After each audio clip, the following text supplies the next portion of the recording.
नमस्कार, आदाब, सत श्री अकाल। मैं शिल्पी आप सबका संकल्प से सफलता तक के इस प्लेटफॉर्म पर फिर से एक बार स्वागत करती हूं। और आज हम यहां पर कुछ खास और कुछ विशेष पढ़ने वाले हैं जो कि आपका साइंस एंड टेक्नोलॉजी से संबंधित है। और डायरेक्टली इनडायरेक्टली अगर आप देखेंगे तो आपका इकोनॉमी पर भी बेस्ड ये टॉपिक हो जाता है, क्योंकि अगर हम आत्मनिर्भर भारत होने की बात कहें तो उस ओर में हम अग्रसर बढ़ते हैं।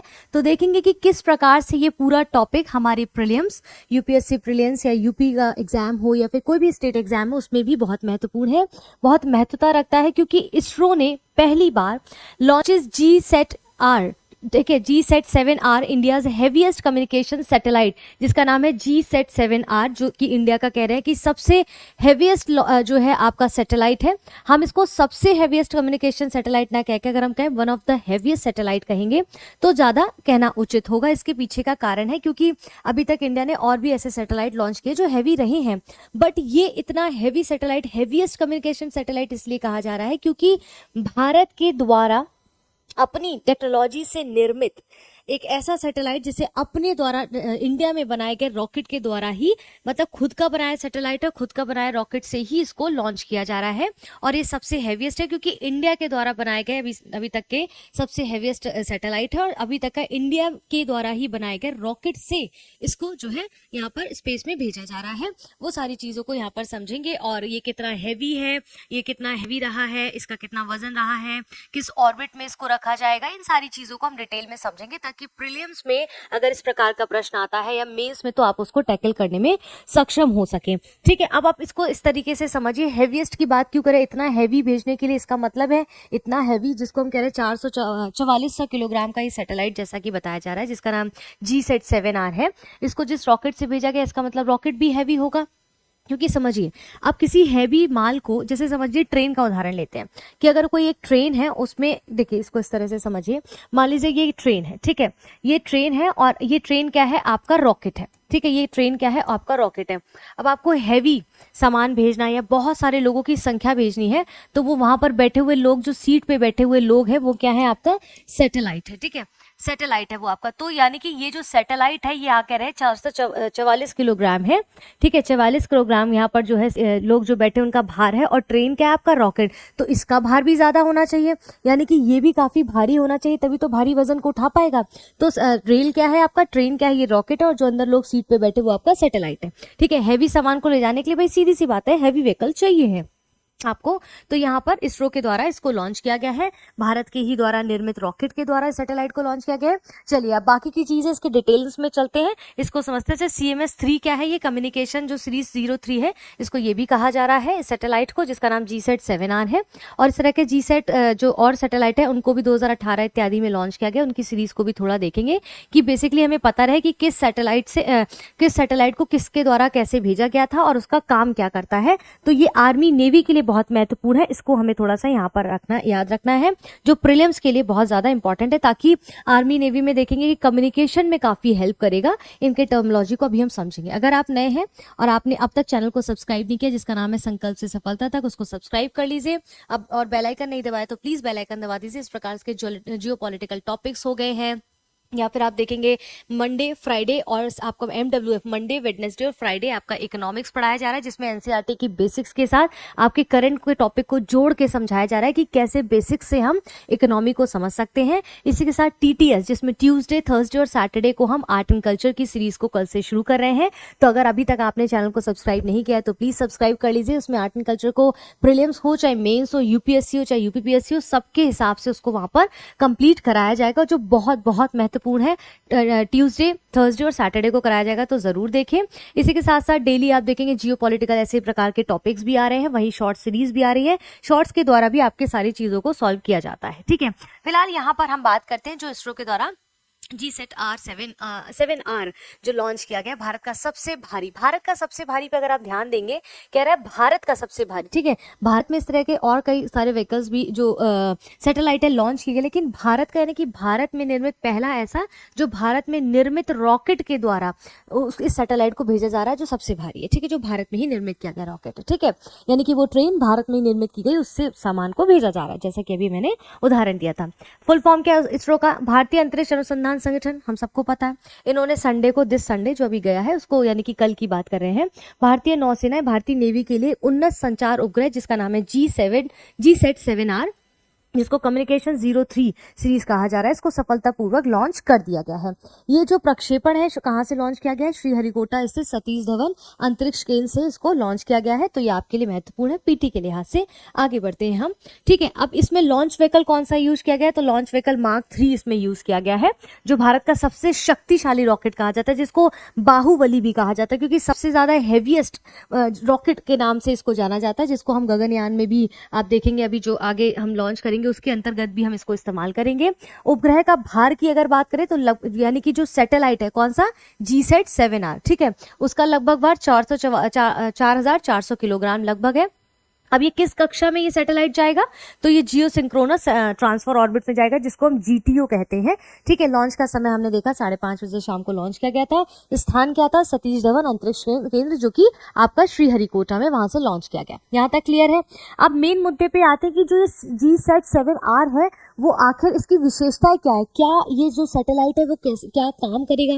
भाई किसी सैटेलाइट को अगर ऊपर भेजा जा रहा है तो उसके पीछे का कोई उद्देश्य होगा, जैसा कि मैंने बताया आर्मी, आपके नेवी में कम्युनिकेशन के लिए बहुत हेल्पफुल होगा। तो किस प्रकार से हेल्प करेगा, किस प्रकार से भारत ने जो अपने द्वारा बनाए गए रॉकेट से इसका प्रक्षेपण कराया है, जो सैटेलाइट को ऊपर भिजवाया है, वो किस प्रकार से आपको आत्मनिर्भर भारत की ओर आपको अग्रसर करता है, दूसरे देशों से निर्भरता जो है उनके ऊपर डिपेंडेंसी को कम करता है। क्योंकि देख रहे हैं जिस प्रकार से भू राजनीतिक परिस्थितियां हमारे पूरे विश्व में बनी हुई हैं, ऐसे समय पे जितना आप आत्मनिर्भर होंगे उतना ज्यादा जीवन में बेहतर देश वो कर पाएगा।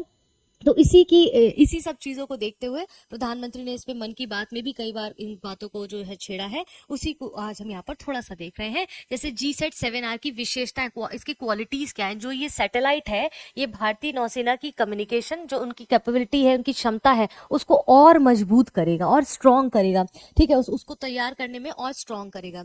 ये अब इसका काम क्या क्या है, ये सैटेलाइट क्या क्या काम कर सकता है? वॉइस के मैसेज, ठीक है, डेटा, वीडियो के कई कम्युनिकेशन बैंड्स पर ये सुरक्षित यानी कि सिक्योर और सीमलेस कम्युनिकेशन प्रदान करेगा। कोई बिना निर्वाद उत्पन्न किए, बिना किसी विरोध के, बिना किसी ये कहते हैं डिस्टरबेंस के, सारी चीजों को वहां पर नेवी को जो है, भारतीय नौसेना को वहां पर मुहैया कराएगा, चाहे वो वॉइस मैसेज हो, चाहे वो डेटा हो, चाहे वो वीडियो के थ्रू हो, ठीक है।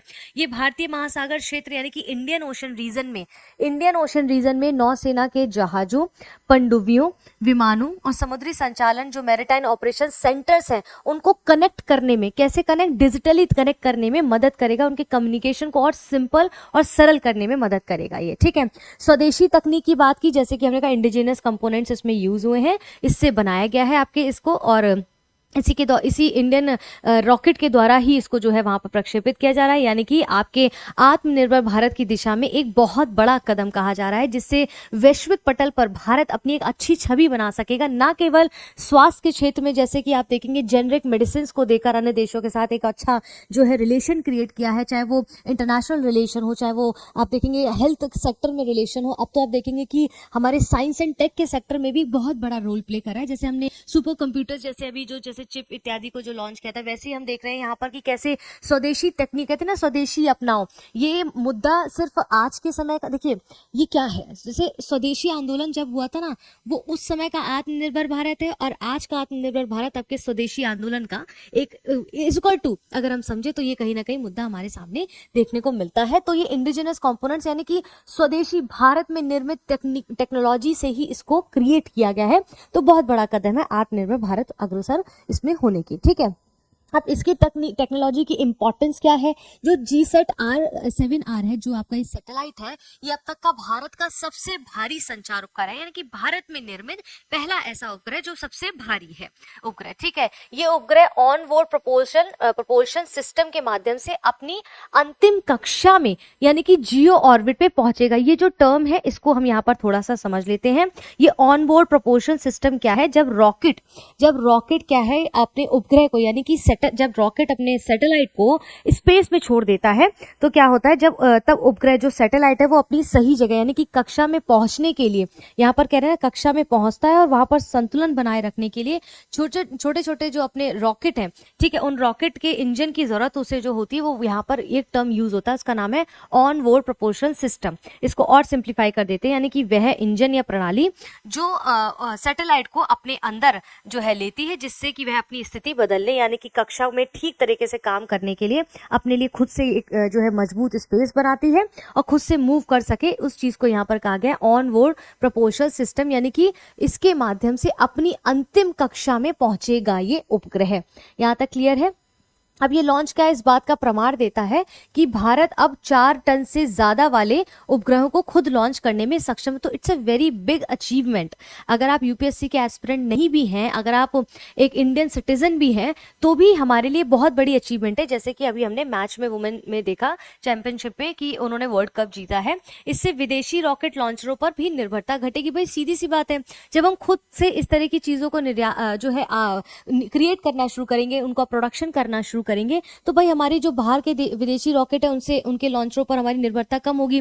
मान लीजिए झगड़ा हुआ फलाना देश से, हमें उस रॉकेट की जरूरत हुई सैटेलाइट लॉन्च करने के लिए, उन्होंने नहीं दिया, तो हमारा तो वहां पर कार्यक्रम रुक गया। तो जब हम किसी चीज में पूर्ण रूप से आत्मनिर्भर हो जाएंगे तो डिपेंडेंसी खत्म होगी और हम एक दूसरे का मुंह भी नहीं देखेंगे इस चीज में कि भाई अगर लड़ाई भी चल रही तो भी हम अपना काम कर सकते हैं। ठीक है, अब स्ट्रैटेजिक इंपॉर्टेंस अगर समझे तो सामरिक महत्व क्या है इसका, ये भारतीय नौसेना की नेटवर्क सेंट्रिक वारफेयर क्षमता को मजबूत करेगा। यानी कि अगर आप इसको सिंपल वे में समझे तो कहने का मतलब जैसे जहाज हो गए, विमान हो गए, पनडुब्बियां हो गए, ठीक है, रडार हो गए आपके, तो ये सारी चीजें क्या है, कमांड सेंटर हो गए, ये एक दूसरे से रियल टाइम में, मतलब एक्चुअल टाइम में जो भी मैसेज भेजाएगा एट द टाइम वो मैसेज का कम्युनिकेशन हो पाएगा और एक ही नेटवर्क पर जानकारी साझा कर सकेंगे। इसको यहाँ पर क्या कहा गया है, इसको कहा गया नेटवर्क सेंट्रिक वारफेयर क्षमता। ठीक है, इसकी जो एक कैपेसिटी है इसकी, उसको यहाँ पर और मजबूत करेगा ताकि नौसेना को एकदम रियल टाइम के साथ कनेक्ट कर सके कम्युनिकेशन में और मैसेज को डिलीवर करने में। भारत की समुद्री सुरक्षा, भाई ऑब्वियसली बात है, ये सारी चीजें क्यों की जा रही है, क्योंकि भारत की जो समुद्री सुरक्षा है उसको ध्यान में रखने के लिए, उसकी निगरानी के लिए, ठीक है, रणनीतिक संचार में बड़ा सुधार होगा, वो तो हमें देखने को मिलेगा ही। ये परियोजना राष्ट्रीय समुद्री हितों की सुरक्षा यानी कि safeguarding national maritime interest के लिए बहुत बहुत महत्वपूर्ण है। इसीलिए कह रहे हैं कि नौसेना के लिए ये heaviest communication vehicle, heaviest communication satellite को लॉन्च किया गया है नेवी आर्मी आपके लिए। ठीक है, अब इसरो का इस पर क्या कहना है, इसरो का क्या विचार वक्तव्य है, उनके जो अध्यक्ष है एस सोमनाथ के अनुसार वो कह रहे हैं कि भारत ने अब तक सबसे भारी जियो कि अर्थ ऑर्बिट संचार उपग्रह अपने स्वयं के, अपने खुद के रॉकेट से सफलतापूर्वक लॉन्च किया गया है। ये भारतीय अंतरिक्ष क्षेत्र की आत्मनिर्भरता, सेल्फ डिपेंडेंसी और उसकी कैपेसिटी का एक सिंबल है, एक प्रतीक है। उन्होंने कहा कि भारतीय अंतरिक्ष क्षेत्र तेजी से अब वैश्विक पटल पर उभर कर आ रहा है और देश तथा क्षेत्र के मूल्यवान सेवाएं भी प्रदान कर रहा है देश में। तो ये सारी चीजें किसने कहा है, आपके इसरो के अध्यक्ष एस सोमनाथ ने कहा है। ठीक है, जैसा कि मैंने स्टार्टिंग में कहा कि GSAT-7R को जैसे अभी लॉन्च किया गया है, उसी प्रकार से GSAT की श्रृंखला की अगर हम बात करें, इतिहास में थोड़ा सा देखें तो वर्ष 2013 में GSAT-7, जिसको आप देखेंगे रुक्मणी के नाम से बोला गया था, 2013 में नौसेना संचार के उद्देश्य से इसको लॉन्च किया गया था। GSAT-7A की यदि हम बात करें तो 2018 में वायुसेना और सेना के लिए इसको लॉन्च किया गया था। GSAT-7R जो कि जिसको हम कम्युनिकेशन सीरीज 3 कह रहे हैं, 2025 में अभी नौसेना की उन्नत कनेक्टिविटी के लिए, उनके उन्नत कम्युनिकेशन के लिए, उनको और डिजिटली करने के लिए, चीजों को और बेहतर वन वे मतलब कि 2 वे के कम्युनिकेशन को और सरल बनाने के लिए इसको लॉन्च किया गया है। तो ये याद रखना है, प्रीलिम्स के लिए इंपॉर्टेंट हो जाता है। ठीक है, अब आत्मनिर्भर भारत और भविष्य की योजनाओं की यदि बात की जाए तो यहाँ पर क्या कह रहे हैं कि ये जो मिशन है आत्मनिर्भर भारत की भावना को दर्शाता है, विशेषकर जो आपका डिफेंस संचार प्रणाली है उसमें, ठीक है, डिफेंस कम्युनिकेशन जो प्रणाली है उसमें इसने ये भी सिद्ध कर दिया कि जो आपका लॉन्च व्हीकल मार्क 3 है, ये रॉकेट अब 4 टन से ज्यादा वजन वाले सैटेलाइट्स को नियमित रूप से आपका जियो सिंक्रोनस ऑर्बिट में भेजने में सक्षम है, हमने देखा अभी।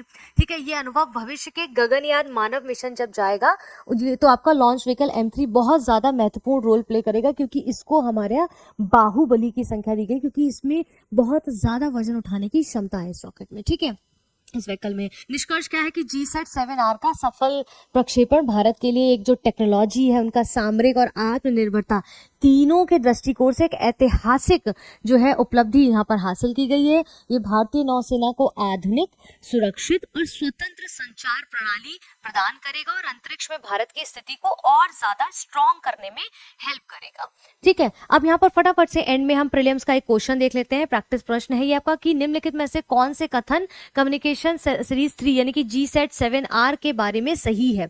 ठीक है, CMS-03 जिसका वजन लगभग 4410 किलोग्राम लगभग है, को इसरो के LVM-3 M5 रॉकेट के द्वारा भूमि से प्रक्षेपित किया गया है। ये ठीक है, पहला ये है। दूसरा आपका कथन यहाँ पर ये कहता है, तीसरा ये। ठीक है, इसमें नंबरिंग थोड़ी गलत हो गई। ये पहली बार जब किसी भारतीय प्रक्षेपण यान ने 4000 किलोग्राम से ज्यादा वजन वाला कम्युनिकेशन सैटेलाइट को पूरी तरह से, ध्यान दीजिएगा शब्दों से, पूरी तरह से भारतीय भूमि से जियो सिंक्रोनस ट्रांसफर ऑर्बिट यानी कि GTO में स्थापित किया गया। पहला भी ठीक है, दूसरा भी ठीक है, यही कहा है मैंने। तीसरा क्या कह रहा है, ये प्रक्षेपण भारत की राजनीतिक स्वायत्तता, स्ट्रैटेजिक ऑटोनॉमी को बढ़ाने की दिशा में एक बहुत महत्वपूर्ण कदम है। क्यों? क्योंकि इससे भारी उपग्रहों के लिए विदेशी प्रक्षेपण सेवाओं पर निर्भरता कम होगी। तो पहला कथन भी ठीक है, दूसरा भी ठीक है, तीसरा भी ठीक है। कैसा कह रहा है, कौन से कथन या कितने कथन सही है? तो इसमें देखेंगे कि सभी तीनों युग्म सही है। कुछ इस प्रकार से अब यूपीएससी प्रश्न पूछता है ना कि कितने युग्म सही है, एक सही है, दो सही है, तीनों सही है, कोई भी नहीं, तो तीनों युग्म सही है, ऑप्शन सी। इस ऐसे पैटर्न के प्रश्नों को सॉल्व करने के लिए आपका बेसिक बहुत इंपॉर्टेंट है और आपका जो है क्लियरिटी बहुत जरूरी है किसी भी टॉपिक में। तो आज हमने पूरे टॉपिक को यहाँ पर समझा है। ठीक है, इसका जितनी रिक्वायरमेंट थी इस टॉपिक में उसको हमने पूरी तरीके से यहाँ समझने का प्रयास किया है। तो अभी तक अगर आपने पूरा टॉपिक देखेगा तभी आप समझ पाएंगे, अगर पूरा टॉपिक नहीं देखेंगे तो चीजें क्लियर नहीं होंगी, क्योंकि छोटी छोटी बारीक सी चीजें जो प्रीलिम्स और मेंस के लिहाज से बहुत इंपॉर्टेंट है। तो फिर से मैं यहाँ पर थोड़ा सा आपको एक बार बता देना चाहती हूँ, अगर आप नए हैं, चैनल को सब्सक्राइब नहीं किया है तो कर लीजिए, क्योंकि मंडे, वेडनेसडे, MWF और फ्राइडे आपका इकोनॉमिक्स पढ़ाई जा रही है। ठीक है, इकोनॉमिक्स पढ़ाई जा रही है। वहीं पर ट्यूसडे, थर्सडे और सैटरडे को अब आपका आर्ट एंड कल्चर, चाहे यूपीएससी हो चाहे यूपीपीएससी हो, उनके लिए शुरू किया जा रहा है। इसी के साथ वीक में 2 टाइम्स आपको आर्ट एंड कल्चर के शॉर्ट्स भी मिलेंगे, जिसके थ्रू आप अपने प्रीलिम्स की तैयारी को बहुत बेहतर कर सकते हैं। और जियोपॉलिटिकल टॉपिक, जैसे जियोपॉलिटिकल टॉपिक हो गए आपका, साइंस एंड टेक हो गया, या किसी भी प्रकार के जो ज्वलंत मुद्दे होंगे, डेली आपको उससे संबंधित ऐसे 10 से 15 मिनट का वीडियो जरूर मिलता है, उसे जरूर करिए। लगातार हमारे साथ बने रहिए, चैनल को सब्सक्राइब करें, बेल आइकन दबाएं ताकि टाइमली आपको नोटिफिकेशन मिलता रहे। तब तक के लिए धन्यवाद।